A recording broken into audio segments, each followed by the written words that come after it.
Hi guys, this is Manu Mishra. So welcome back with a session जिसमें हम लोग आज 26 जनवरी के द हिंदू न्यूज़पेपर का एनालिसिस करेंगे। और आज रिपब्लिक डे है, तो हैप्पी रिपब्लिक डे गाइस। तो आज कुछ चीजें हैं, आई होप मैंने जो कल बताया था आपने पढ़ा हो। फर्स्ट थिंग कि कौन से नंबर का रिपब्लिक डे है, तो हमको यही न्यूज़पेपर में दिख रहा है, तो 72nd। ओके, सो याद रखना, पूछ सकते हैं। और हम लोग रिपब्लिक डे सेलिब्रेट क्यों करते हैं, है ना। हमारा मेन रीजन क्या है सेलिब्रेट करने का रिपब्लिक डे, उसका हिस्ट्री का बैकग्राउंड भी आपको मैंने कल पढ़ने को बोला था कि हमने 26 जनवरी हमारे मॉडर्न हिस्ट्री में जब हम ब्रिटिशर्स हम पे रूल करते थे तब हमारे लिए क्या इंपॉर्टेंस रखती थी। और फिर हम लोग 26 जनवरी हम लोग रिपब्लिक डे क्यों मनाते हैं, रीजन क्या है, ठीक है। और ये रिपब्लिक डे यूनिक क्यों है, उसका रीजन ये है, यूनिक इस वजह से है कि बहुत सालों बाद, many many years after many many years, बहुत सालों बाद कोई भी इस 72nd रिपब्लिक डे पर चीफ गेस्ट नहीं आया। आने वाले थे, आने वाले थे, बट नहीं आए। आने वाले कौन थे? जो ब्रिटेन के प्राइम मिनिस्टर हैं, ब्रिटेन के प्राइम मिनिस्टर जो है बोरिस जॉनसन, वो चीफ गेस्ट थे। बट बिकॉज ऑफ द नया वेरिएंट और नया स्ट्रेन जो कोरोना वायरस का यूके में आ गया, यूनाइटेड किंगडम में आ गया, इसी वजह से उन्होंने अपना जो प्लान था चीफ गेस्ट बनने का on the 72nd Republic day, उन्होंने वो कैंसिल कर दिया। Okay, so here we start the analysis, today newspaper analysis. So the first news बहुत इंपॉर्टेंट है, इंडिया और चाइना के ट्रूप्स के बीच में फिर से क्लैश हो गया। ठीक है, तो क्लैश कहां पर हुआ? नाकुला। सो नाकुला कहां पर है? सो कंफ्यूज मत होना नाथुला से, Nathula is different, Naku La is different. So Naku La is also in Sikkim. Okay, Naku La is in Sikkim, Nathula is also in Sikkim. But दो है, ला अगर कहीं लग जाता है तो बेसिकली पैसेज है, दो माउंटेन के बीच में जो पैसेज होता है उसको अपन ला बोलते हैं। ठीक है, तो नाकुला और नाकुला में क्लैश हुआ है इंडिया और चाइना के ट्रूप्स के बीच में।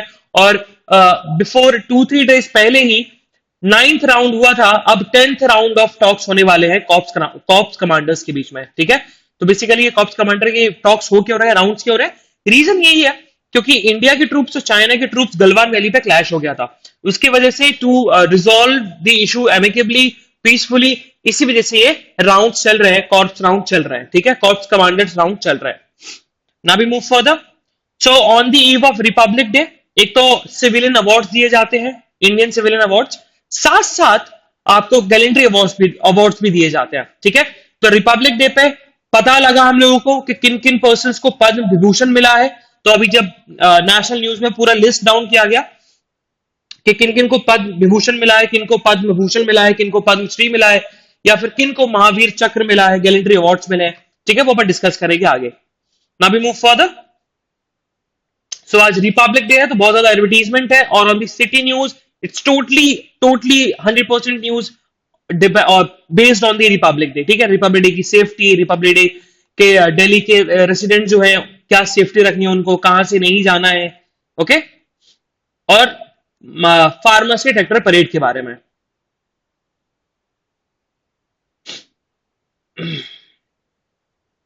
Just wait for a minute, guys. We are moving to the editorial page.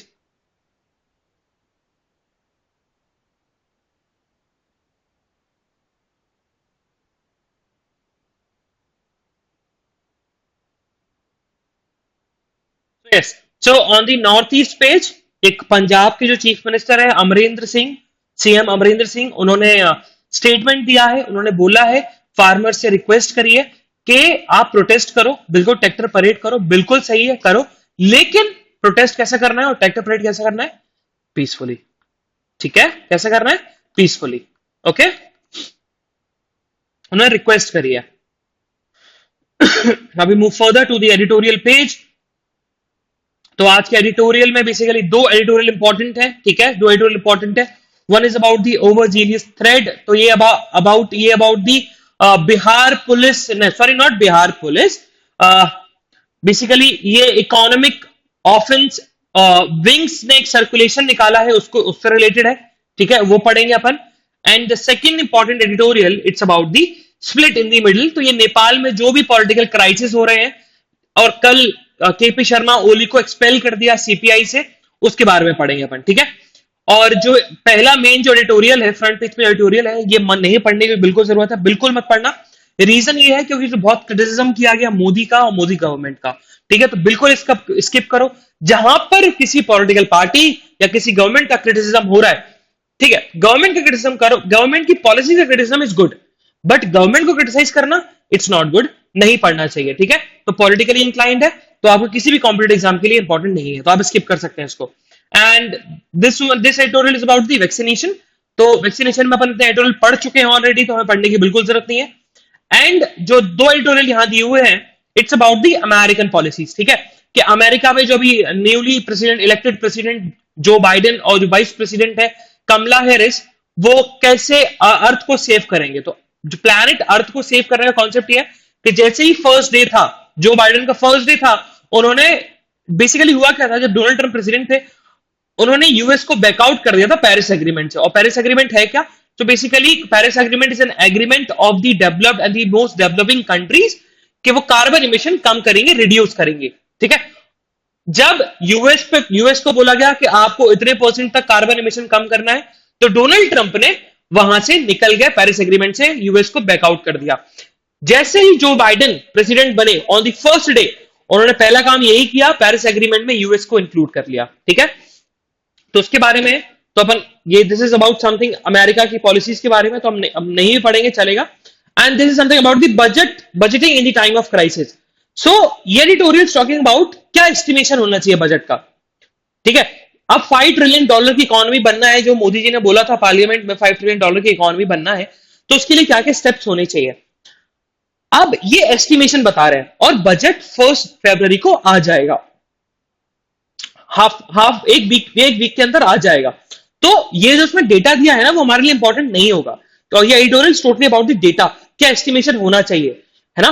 तो जब हमारे पास फर्स्ट एक वीक के बाद हमारे पास ऑलरेडी जब बजट आ जाएगा, तो डेटा वहीं से एक्सट्रैक्ट कर लेंगे।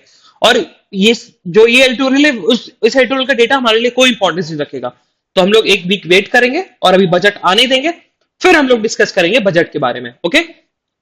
सो here we move to our first editorial. So it's about the overzealous threat. So what happened? So जो इकोनॉमिक ऑफेंस विंग है इकोनॉमिक ऑफेंस विंग ने क्या किया, एक सर्कुलर जारी किया, एक सर्कुलर दिया। और सर्कुलर किसको दिया, जितने भी पब्लिक ऑफिसेज हैं, जितने भी पब्लिक डिपार्टमेंट्स हैं, सबको वो सर्कुलर दिया। और सर्कुलर में क्या बोला कि आप अगर कुछ भी ऑफेंसिव पोस्ट करते हो सोशल मीडिया पर, या फिर कुछ भी इंसल्टिंग पोस्ट करते हो, इंसल्टिंग कैप्शन डालते हो सोशल मीडिया पर, social media is about Facebook, Instagram, Twitter, YouTube, everything, जो भी सोशल मीडिया, जो इंटरनेट की बात करते हैं, जो भी इंटरनेट से चलता है। तो आप अगर डालते हो कुछ भी इंटरनेट पर, अगर आप किसी इंसल्ट कर रहे हो पब्लिक डिपार्टमेंट को या पब्लिक अथॉरिटी को भी, तो आप लायबल हो जाओगे। सो अब यहां पर ऑथर बता रहे हैं कि ये सर्कुलर निकाला है, ये सर्कुलर बात करता है कहां, किस चीज की, section 66A of the IT act. तो section 66A of the IT act क्या बोलता था, बताता था कि आप सोशल मीडिया पे कुछ भी इंसल्टिंग, ऑफेंसिव या फिर डिफेमेटरी स्टेटमेंट लिखोगे या रिमार्क करते हो, तो आप लाइबल हो जाओगे, आपको पनिश कर दिया जाएगा, ठीक है। लेकिन एक केस आया था सुप्रीम कोर्ट में, 2015 में केस आया था, Shreya Singhal versus union of India, ठीक है। तो केस का नाम बहुत इंपॉर्टेंट है, Shreya Singhal versus union of India. So Shreya Singhal versus union of India में डिसाइड हुआ था कि section 66A of the IT act हमारे freedom of speech and expression को वायलेट करता है, इसीलिए हम section 66A of the IT act को अबॉलिश कर रहे हैं, स्टक डाउन कर रहे हैं। अब ये सर्कुलर आया, तो सर्कुलर सेम बात कर रहा है जो सेक्शन 66A में हुई थी, ठीक है। अब आगे ऑथर बता रहा है कि जब भी आप किसी पब्लिक अथॉरिटी या पब्लिक डिपार्टमेंट के अगेंस्ट डिफेमेटरी स्टेटमेंट बोलते हो, तो आप एफआईआर तो रजिस्टर कर ही नहीं सकते, है ना। पब्लिक डिपार्टमेंट के अगेंस्ट अगर आप कोई डिफेमेटरी स्टेटमेंट बोलोगे या पब्लिक अथॉरिटी के अगेंस्ट आप पब्लिक डिफेमेटरी स्टेटमेंट बोलते हो, तो आप एफआईआर रजिस्टर नहीं करोगे, आप कंप्लेन डायरेक्टली करोगे टू दी मजिस्ट्रेट। और यहां पर जो सर्कुलर निकला है, उस सर्कुलर में क्या बोला गया कि पुलिस को एफआईआर लॉन्च करनी पड़ेगी अगर कोई भी इंसल्टिंग या डिफेमेटरी बात करता है।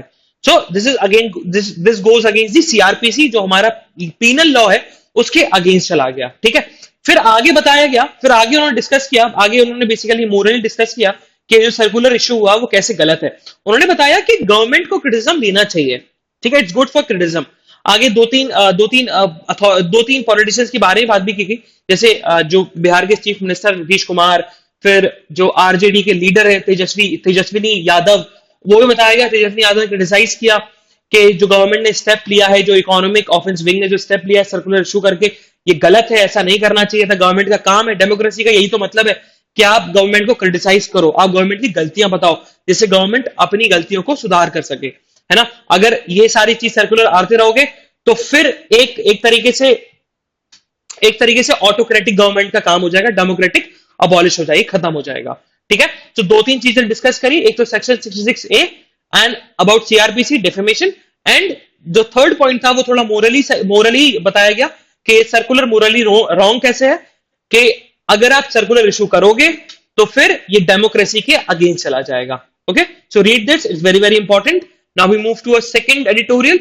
इसमें बताया गया split in the middle. So basically पहले पूरी हिस्ट्री बताई गई कि जब 2018 में मिस्टर ओली को प्राइम मिनिस्टर इलेक्ट किया गया, तब वो कम्युनिस्ट पार्टी के थे। फिर उसके बाद परचंद फैक्शन जो है, जिन्होंने एक्सपेल किया कल, ठीक है, जो पर्सन परचंद है, जिन्होंने एक्सपेल कर दिया मिस्टर ओली को कम्युनिस्ट पार्टी से, उनकी अलग पार्टी थी। फिर दोनों ने ही, मिस्टर ओली और परचंद ने, दोनों ने मिलके एक नई पार्टी का फॉर्म किया, उसका नाम रखा नेपाल कम्युनिस्ट पार्टी, ठीक है। जब ये फैक्शन बन गए तो नेपाल कम्युनिस्ट पार्टी की मेजोरिटी कितनी होगी पार्लियामेंट में? 2/3 मेजोरिटी हो गई, पार्लियामेंट में 2/3 मेजोरिटी आ गई। तो डिसाइड था, पहले ही डिसाइड हो गया था कि जो मिस्टर ओली होंगे वो प्राइम मिनिस्टर रहेंगे 2.5 ईयर के लिए, फिर मिस्टर परचन प्राइम मिनिस्टर बन जाएंगे। बट मिस्टर ओली ने क्या किया? मिस्टर ओली ने without any constitutional breakdown, without any loss of majority, without any hung assembly, उन्होंने फिर इलेक्शन का कॉल कर दिया और नेपाल के पार्लियामेंट को डिसॉल्व कर दिया। और ये अगेंस्ट द कॉन्स्टिट्यूशन है, और अभी भी ये सुप्रीम कोर्ट में पेंडिंग पड़ा हुआ है कि जो पार्लियामेंट डिसॉल्व हुआ है वो कॉन्स्टिट्यूशनली वैलिड था या अनकॉन्स्टिट्यूशनल था। फिर आगे दो तीन चीजें बताएगी। आगे बताया कि मिस्टर ओली ने स्टेप्स क्यों लिए, तो मिस्टर ओली ने स्टेप्स लिए थे बिकॉज ऑफ द पावर, क्योंकि वो अपनी चेयर नहीं छोड़ना चाहते थे, क्योंकि आफ्टर द 2.5 ईयर उनको प्राइम मिनिस्टर से हटना ही था, क्योंकि मिस्टर परचन बनने वाले थे, है ना। लेकिन उनको इतनी पावर चाहिए थी, उनको इतनी भूख थी पावर की, कि उन्होंने ऐसे स्टेप्स लिए, ठीक है। तो ये नेपाल की पॉलिटिकल क्राइसिस के बारे में डिस्कस किया। तो इसमें से आपको कुछ हिस्ट्री में पता लगेगी कि 2018 में क्या इंसिडेंट हुए थे, 2017 के जनरल इलेक्शन के बारे में पता लगेगा, और जो अभी कैसे एक आदमी को जो कि प्राइम मिनिस्टर है उसको उसी की पार्टी से निकाल दिया गया, एक्सपेल कर दिया गया, और उस पर इलेक्शन कमीशन क्या बोलने वाली है, क्योंकि दो फैक्शन में डिवाइड हो चुकी है national communist Nepal communist party. One is mister Prachanda वाली and another one is about mister Oli, ठीक है। तो इलेक्शन सिंबल के ऊपर भी बहुत ज्यादा कॉन्फ्लिक्ट हो रहा है। और एक चीज इसमें से आप पढ़ोगे तो एक चीज निकलेगी, समझ में आएगा कि जो नेपाल कम्युनिस्ट पार्टी है, नेपाल कम्युनिस्ट पार्टी का इलेक्शन सिंबल कौन सा है? Sun, okay, sun. Now we move further, sorry guys, now we move further.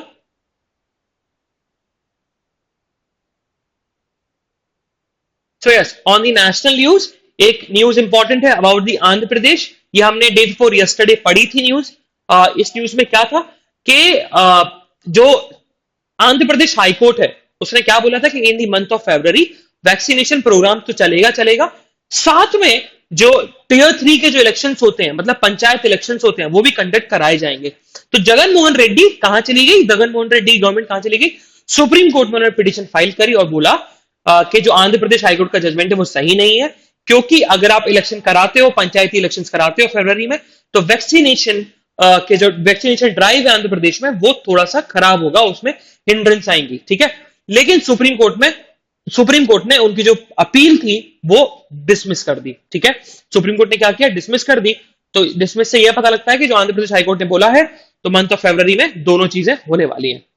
Now we move further. So this is something about politics, है ना, तो ये नहीं पढ़ना। Yes, so this news is important. तो हमको यहां से पता लग रहा है कि किन किन पर्सनालिटी को पद्म विभूषण मिला है, ठीक है। तो किन किन पर्सनालिटी को मिला है? बाला सुब्रमण्यम, एसपी बाला सुब्रमण्यम, बेली मुनप्पा हेगडे, ओके। फिर मौलाना वहीउद्दीन खान, देन बीबी लाल, देन सिंजो एबे। तो सिंजो एबे हमारे लिए इंपॉर्टेंट है, रीजन बीइंग ये जापान के फॉर्मर प्राइम मिनिस्टर भी रह चुके हैं, और ये अकेले ऐसे पर्सनैलिटी हैं इस ईयर में जो कि फॉरेन पर्सनैलिटी है जिनको अपन पद्म विभूषण दे रहे हैं। एक और आपको काम करना है, एक तो list of the Padma Vibhushan याद करना है इस ईयर की, एंड वन इंपॉर्टेंट थिंग, जितने भी सिविलियन अवार्ड्स होते हैं जैसे कि भारत रत्न हो गया, पद्म विभूषण हो गया, तो सेकंड हाईएस्ट सिविलियन अवार्ड है पद्म विभूषण, एंड हाईएस्ट कौन सा है, भारत रत्न, सेकंड पे आता है Padma Vibhushan, then Padma Bhushan, then Padmashri. Okay, तो इन चारों अवार्ड्स की हिस्ट्री पढ़नी है।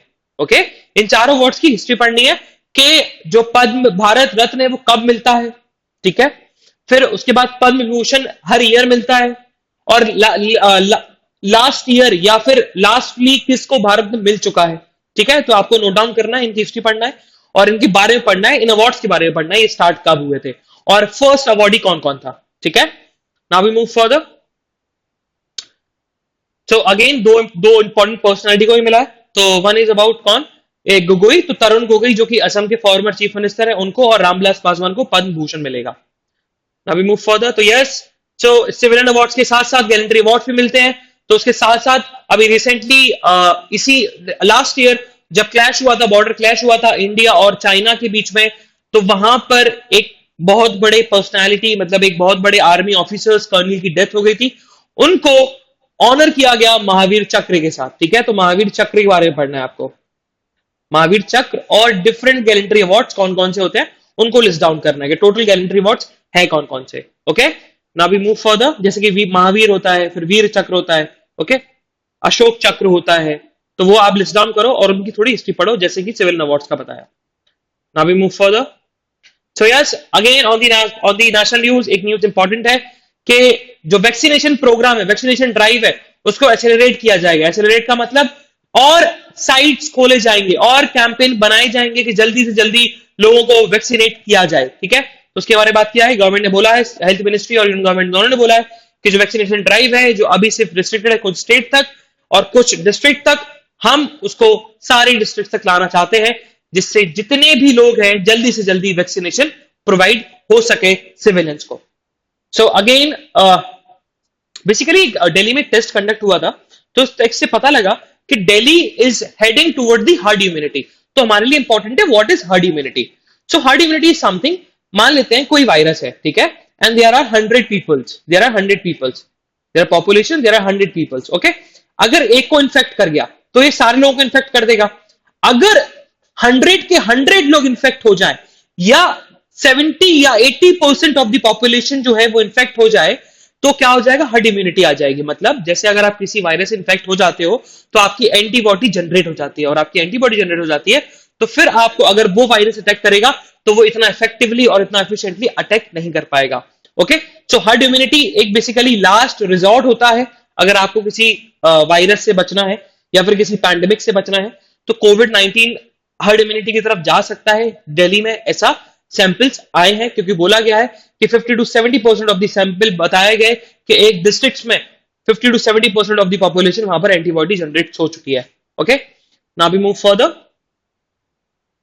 सो यस, ऑक्सफैम ने एक डेटा निकाला है, उस डेटा में बताया गया कि बिलियनियर्स की वेल्थ 35% से इंक्रीज हो गई इस लॉकडाउन में, ठीक है। तो ये प्लीज रीड दिस, ठीक है, रीड दिस। तो इंडिया के पर्सपेक्टिव से भी देख लो कि इंडिया में जो इंडिया के बिलियनियर्स हैं उनकी कितनी ग्रोथ हुई है। Now this is something about showcase advertisement, तो हमको नहीं पढ़ना है। Okay, if someone is interested in gaming तो वो पढ़ सकता है, और लैपटॉप्स। तो yes, on the world news दो इंपॉर्टेंट न्यूज है। पहली इंपॉर्टेंट न्यूज, अभी वर्ल्ड इकोनॉमिक फोरम में एक वर्चुअल मीटिंग हुई थी, all virtual world economic forum meeting हुई थी। और वर्ल्ड इकोनॉमिक फोरम है कहां पर, डेवोस, ठीक है, हेडक्वार्टर कहां पर है, डेवोस। तो वहां पर जो चाइना के प्रेसिडेंट हैं उन्होंने बोला, चाइना के प्रेसिडेंट जो जी जिनपिंग है उन्होंने बोला कि अभी जो सिचुएशन वर्ल्ड में है उस सिचुएशन अगर प्रिवेल रही तो हम लोग एक नए कोल्ड वॉर की तरफ चले जाएंगे। तो बेसिकली कोल्ड वॉर स्टार्ट हुआ था, कोल्ड वॉर बेसिकली था यूएस और यूएसएसआर के, यूएसए और यूएसएसआर के बीच में, तो वो खत्म हो गया था 1991 में। लेकिन प्रेसिडेंट जी जिनपिंग ने बोला है कि अगर ये सिचुएशन रही तो फिर वर्ल्ड भी दो फैक्शन में डिवाइड हो जाएगा, जैसे कि पहले हुआ था। तो एक नया कोल्ड वॉर होगा। तो अब ये वॉर बेसिकली जहां पर लोग सिविलियंस या फिर मिलिट्री सर्विसेज या स्पाइसेस यूज नहीं किए जाएंगे, यहां पर क्या होगा, ट्रेड वॉर होगा। ठीक है, ट्रेड वॉर होगा, इकोनॉमिक वॉर होगा। ठीक है, तो हमें नए कोल्ड वॉर की तरफ अगर बचना है तो हमें वर्ल्ड ऑर्डर को साथ में मिलकर चलना होगा, डिविजन नहीं करना है। Okay, so read this. तो इंपॉर्टेंट क्या है, इंपॉर्टेंट है वर्ल्ड इकोनॉमिक फोरम, इसकी हिस्ट्री पढ़ना है, कब फॉर्म हुआ था, हेडक्वार्टर कहां पर है। एंड अनदर वन कि जो बाइडेन ने बहुत सारे एग्जीक्यूटिव ऑर्डर साइन किए और उन्होंने बूस्ट किया है बाय अमेरिकन रूल्स। सो बाय अमेरिकन रूल, जैसे कि आत्मनिर्भर भारत है, वैसे ही अमेरिका में आएगा क्या, एक एग्जीक्यूटिव ऑर्डर साइन हो गया क्या, बाय अमेरिकन। तो ये बता रहा है कि लोग अमेरिकन प्रोडक्ट्स ज्यादा खरीदें। ठीक है, अब हमारे लिए इंपॉर्टेंट क्या है, ये impact on India. So impact on India ये बहुत इंपॉर्टेंट है कि इंडिया पे क्या इंपैक्ट पड़ेगा। तो there are many many things जो यूएसए इंपोर्ट कराता था इंडिया से। ठीक है, प्रोडक्ट्स बहुत सारे इंपोर्ट कराता था। अगर ऐसा एग्जीक्यूटिव ऑर्डर साइन हुआ है तो इंडिया के ट्रेड को लॉस होगा। Okay, so now we move further. So on the business news बस एक चीज इंपॉर्टेंट है, ओनली वन थिंग इंपॉर्टेंट, कि what is green tax. So green tax क्या है कि अगर कोई भी पर्सन 15 ईयर ओल्ड कार चलाता है या कोई भी व्हीकल चलाता है तो उसको एक टैक्स देना पड़ेगा, वो क्या है, ग्रीन टैक्स। इसका रीजन क्या है, इसका रीजन ये है कि अगर आप 15 ईयर ओल्ड व्हीकल चलाते हो तो वो ज्यादा एनवायरमेंट को पॉल्यूशन करेगी, तो उसी को कंपनसेट करने के लिए आपको ये अमाउंट देना पड़ेगा, मंथली देना पड़ेगा। सो green tax is what, green tax is something के एज अ पेनल्टी जो कि आप देते हो अगर आप एनवायरमेंट को पॉल्यूट कर रहे हो। ठीक है, सो ये था हमारा एनालिसिस, आज का एनालिसिस। ठीक है, ऑफ द 26 जनवरी। सो हम लोग कल फिर मिलेंगे विद द 27 जनवरी के न्यूज़पेपर के साथ, with a new news, with something very interesting news, with new editorials. तब तक के लिए बाय बाय, हैव फन।